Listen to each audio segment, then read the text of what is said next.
sections, which opened up the squatters' lanes. The squatter lanes came in when there was large portions of land appointed to a tribe by the tribal mother council. But because the tribe only lived in a small portion of the land, they assumed, oh, this ain't nobody land. But when you go back and you look at all of the attempts to buy land from the chiefs, we look at them like they crazy. You can't buy it. You can't buy and sell Mama Earth. That's the most ridiculous thing we ever heard of.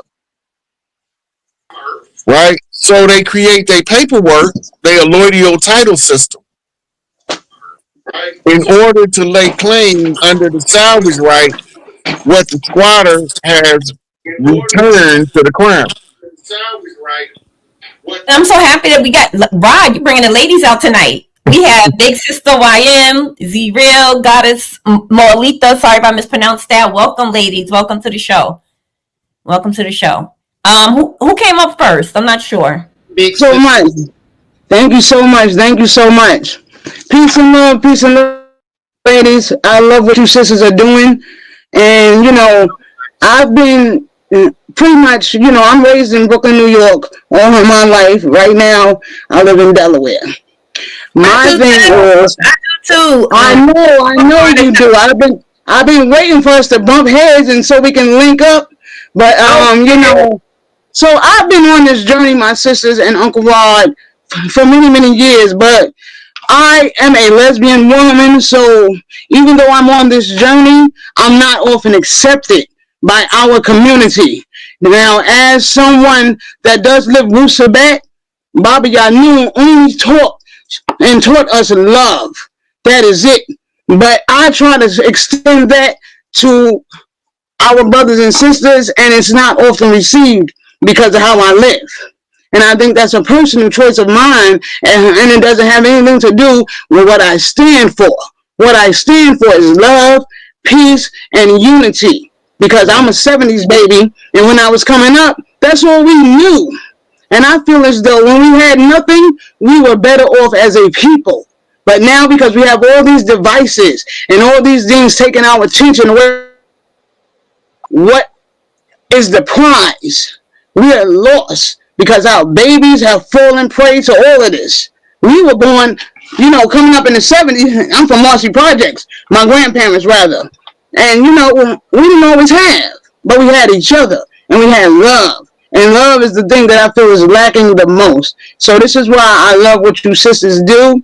And I love you, Uncle Rod. And I just love us. And I just want to see us do better. But I see so many of our brothers and sisters, they're lost. They're lost. I talk to them all the time because I'm on the wrong side of Delaware. Because I let somebody move me from New York to here. And this is where I wound up. And I sometimes feel like I'm on the wrong side because no one around me is like-minded like me. So I just feel like, yeah, and I thought about that too, Uncle Rod, and I said, I've been here for 11 years. I must be here for a reason. You know what I'm saying? And I'm constantly trying to reach my people. Please stop what you're doing. But it's so hard. And then my family, I just try to reach all of them. But it seems like nobody's listening most of the time. Well, somebody listening. It must like that might not be the one you're trying to get the message to, but somebody listening. Thank you. It's always somebody listening. Always. As far as doing your personal life, that's your personal business, and they're the ones without seeing to cast the first stone. Okay, that part. Thank you. That's what I always say too. And you can put your information in the private chat, okay? Because we do. Yes, I will. You know, we do sister talks, and we love to hear the opinions of other sisters, you know, concerning what our fight, what we going through. Thank you, and I will do that. And for you sisters, I'm waiting on my Cash App to come in the mail right now because I really stopped messing with Cash App once that incident happened with the guy that was owning Cash App. I kind of just stopped. But once my Cash App does come, I will be sending you sisters something, and that is from me to you, and that's out of love. Thank you. Because I don't have nothing but my word, and my word is my bond. Okay. The fact that you're here with us tonight is more than enough, and we appreciate your presence and your support, really and truly. Thank you. Thank you. Definitely, and send love to definitely Chief. Girl in the house. Hey, girly girl. Yes. Yes. You got it. All right. Who's next? Come on, y'all, with the questions. Who came in next? Z Real. Z Real. Hey, Z Real. Hey, sister. How are you guys? How are you Hello. having me? Right, we'll bring the sisters out. We're bringing the ladies out, right? Yes. I love it. And I love it. It's that black girl magic. Okay. Uh-oh. Black girl magic. I put that shit on everything. Okay. There you go. There you go. All right, Z-Real, sorry. You know, you know how we are. Go ahead. You got it. oh, I'm here for the festivities. Jump in. Children all day, every day. So I appreciate the sisters and Chief P, of course.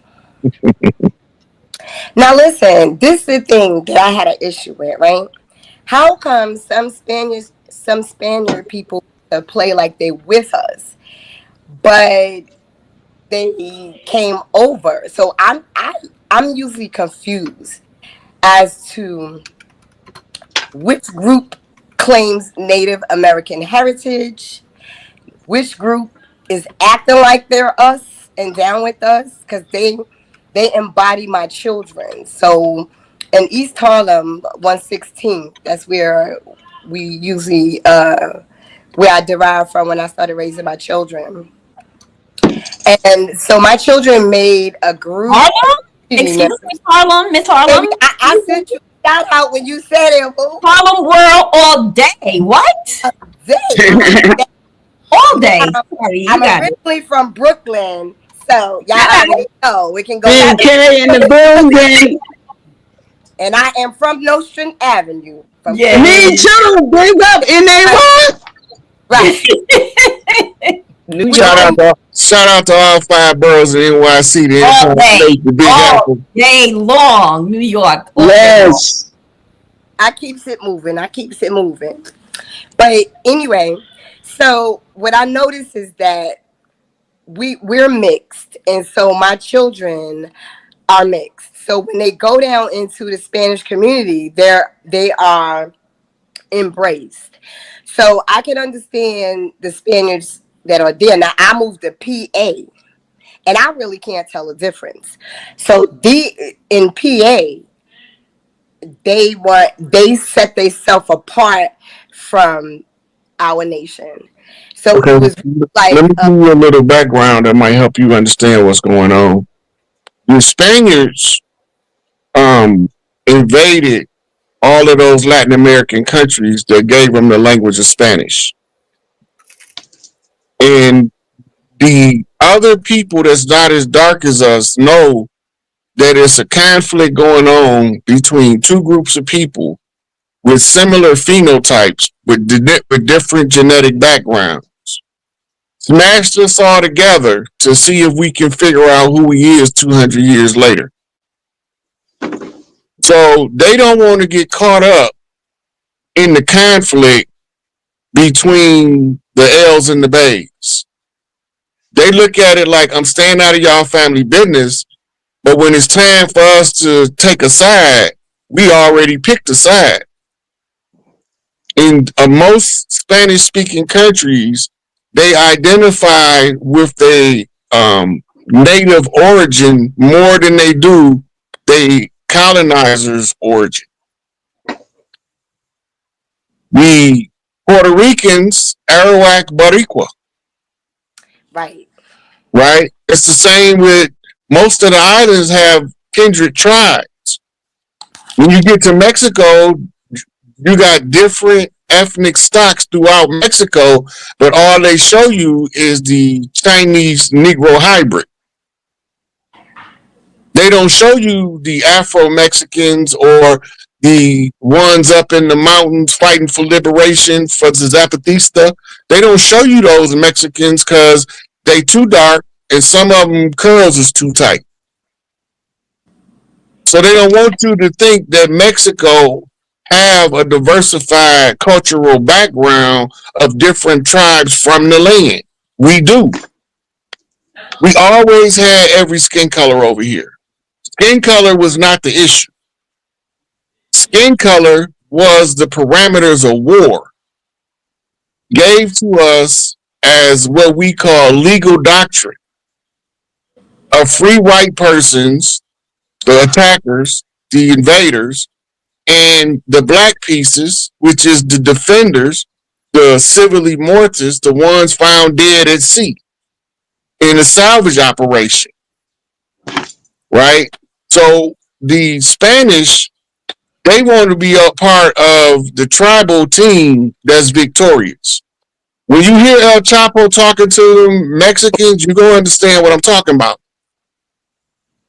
Because he been communicating with Larry Hoover and Malachi York, and I didn't even know Larry Hoover knew how to speak Spanish, but apparently he do. For sure. And I was going to ask you about that. I wanted to ask you about Dr. York. And go ahead. But when they're in Spanish Harlem, even the Mexicans, they do not associate with us. They identify. They have that party, that parade all up 3rd Avenue. They monopolize, and I know because I used to live on the 12th floor, and they start that sucker 9:30, 10 o'clock with that daggone parade. And they go all day. But they do not they live in our neighborhoods, but they do not give recognition at all to us. Now, I'm anti, I go, because you ain't on my roster, I can't be bored. As long as they don't recognize us, I'm good with that. Well, you know what? So... Yeah, but they're in our neighborhoods, not to cut you up, they're in our neighborhoods. They sell us their products. We buy them. Don't get us started with the corn and stuff. But they get crazy with that. However, they'll sell us, they'll take our money, and they don't speak to you or interact in the same, and psychologically. Yes. That I was from Brooklyn. Now, Brooklyn, that's a family hood. You know, you all up and down. You know, all of those stores that they own now, we used to own them. Yeah. Yeah. But you know what? So there is a distinction, right? So those from Central America, the Mexicans, Guatemalan, there's a clear separation. But I know growing up, Puerto Ricans always identify themselves as black. Like if there were Dominicans were the ones that were like, I ain't black. A Dominican will tell you in a heartbeat they not black. Don't leave the Cubans out.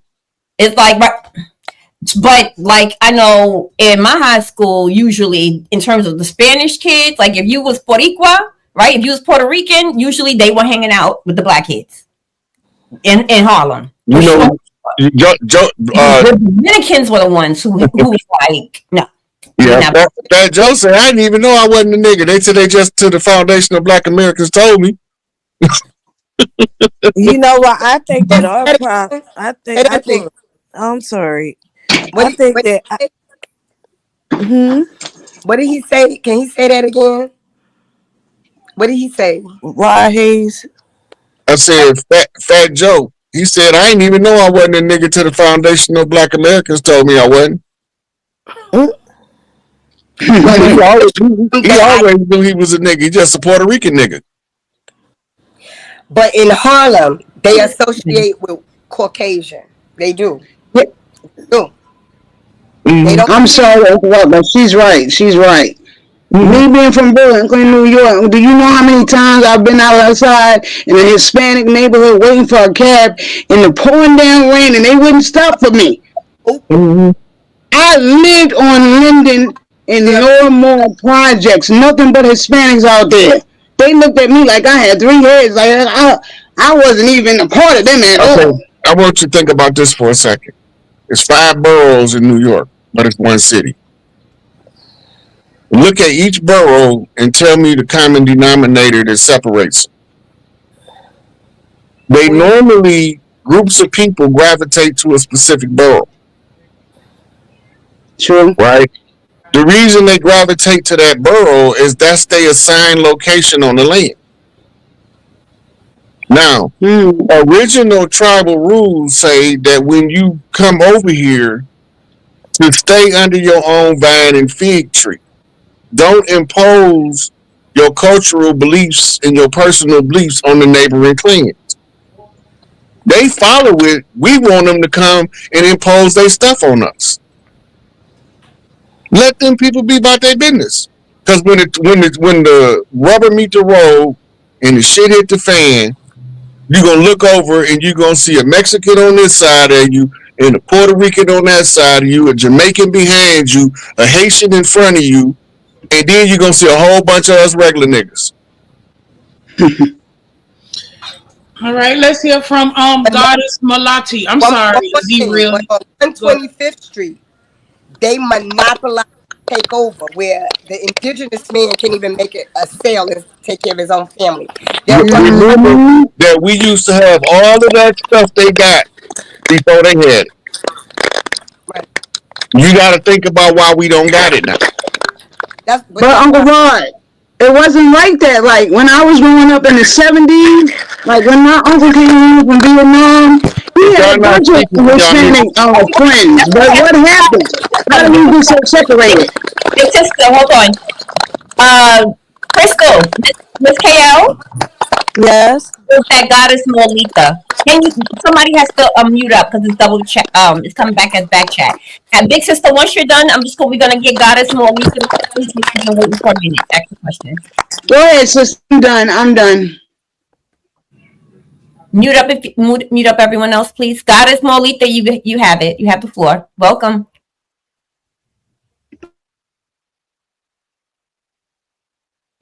Goddess Molita. Can you hear me?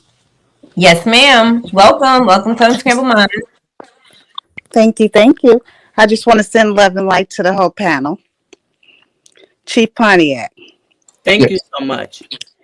How you doing, sir? I'm not doing too good. What's wrong? Well, I'm a little bit under the weather. I went to the dentist, and I'm just trying to recover from that. Oh, okay. But what I want to say, Chief has unscrambled this egg so well that our language is what has to change. When we're referring to ourselves as Black and all the other names that they have tried, the misnomers, and y'all bear with me because I usually don't come in and speak live, so I'm a little nervous and I'm a little bit under the weather. But anyway, what I want to say is the words that we use is so relevant today in this time that we have to work on changing our language. Our language is atrocious. We're calling ourselves things that we're not. People are referring to us as things that we are not. And every chance that I get, I work on correcting people.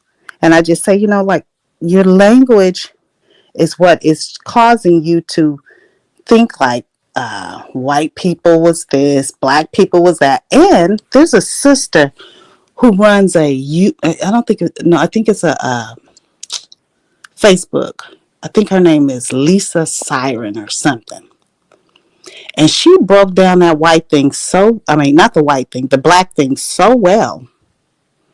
The pale people are the Black people. Am I not correct, Chief? To blacken means to make pale. Right. And all this slavery talk, they were the ones who were being shipped on, cargo ships and containers. Mm-hmm. And so what they have basically done is flipped the narrative to try to make us think that this is us that they're talking about. Absolutely. And it's not us. But we keep getting wrapped up in it like, oh, well, this land was the slave land and this, that, and no. Chief has pointed out to us clearly who own this land. Or not own it. True caretakers, right, Chief? Yeah. Yeah. So we just have to learn how to start putting that type of language into our tongues so we can correct these people. Because I'm at the point where I'm just tired of the nonsense, right? And people walking around here not understanding who or not knowing who we are. It's time over for that. And we have to begin to walk in our sovereignty. And forget whoever want to say they don't want to be around us. for whatever reason, because that's pure ignorance. We are everybody's parent as indigenous people of Turtle Island. Okay, Chief, and then last thing, because I know I can go on and on and on, and y'all gave me some energy because I was feeling so bad. But I tapped into this thing. I didn't even know how to do it. So I was probably the one messing up the static and all that. But anyway, You here now? I'm here and I'm grateful. And I give thanks to all of y'all that do what y'all do. I've been working to try to get enough courage up to try to start my own little content. However, I'm still waiting to see which way we turn in this boat, because some people still too confused for me, right? And I don't get the confusion no more. We know who we are. We know what has happened. If you want to claim that you some type of American or U.S. citizen, then that means that you are a part of Washington, D.C. And what is Washington, D.C., Chief? District Columbia, right? It's closed down now. And it's closed down. So what are we constantly arguing about when we're talking about who is who? We just need to stand up and change our language and forget what these so-called white people or any other ignorant mind is constantly trying to, not predict, but, the narrative. They're still going with that narrative. Mm-hmm. It's straight bullshit. You got to remember that the number one tool was divide and conquer.